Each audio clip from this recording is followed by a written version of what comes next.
Hey y'all, it's Morris with Texas Gone Photography.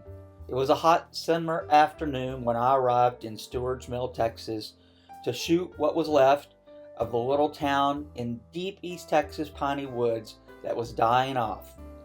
I saw the beautiful little church, but I waited till the very end to shoot that, until the golden hour, or his magic hour as some photographers call it, which makes the whole world look just more wondrous. The church was surrounded in a field by beautiful red wildflowers called Indian paintbrushes. When I walked up to the old wooden door and turned the knob, the door surprisingly opened.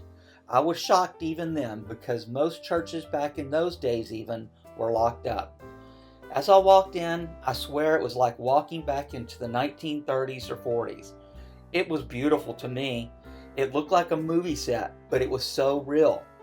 I left the door in the back open to let all the brilliant light into the church. I walked up to the front of the church and first noticed the detail of a small table by the pulpit. It had a Bible on it. It had a nice felt hat, which looked like a Sunday hat for men. In the country, in the old days, men wore several different types of hats.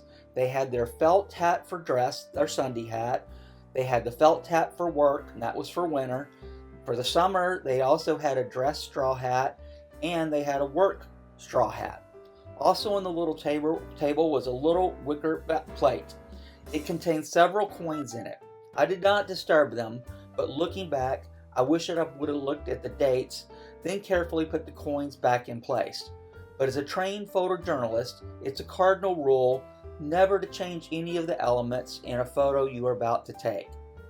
As I looked around the rest of the church from behind the pulpit, I noticed there was beautiful wooden pews that I am almost certain were made by hand. They were works of art within themselves. The windows lit everything.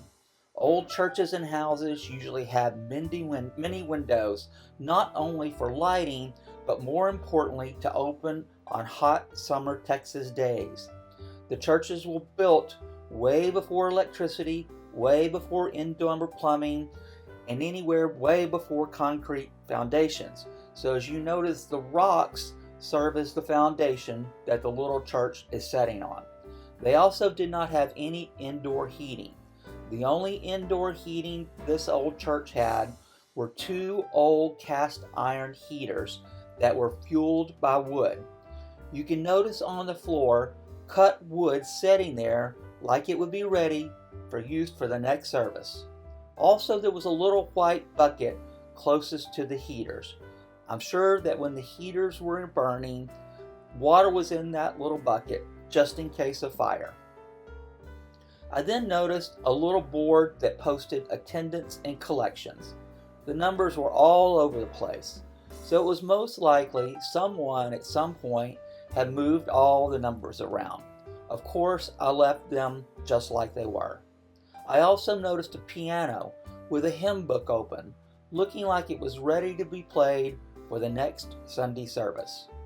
I talked to the only person I saw in town, a 70-year-old man named Morris Martin.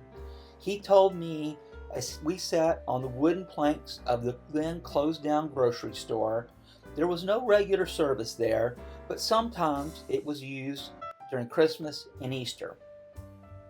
In the little church that was about 6 miles east of Fairfield, Texas, on Interstate 45, there was a marker on the side of the church stating that the church was built in 1876. Imagine that, almost 150 years old.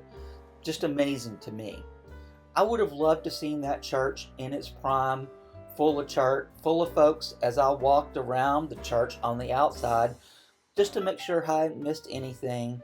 I took a deep breath of the smell of the old wood, gave one last look inside to see the quiet beauty and grace that were there. I have not been back to the beautiful little church since 1992.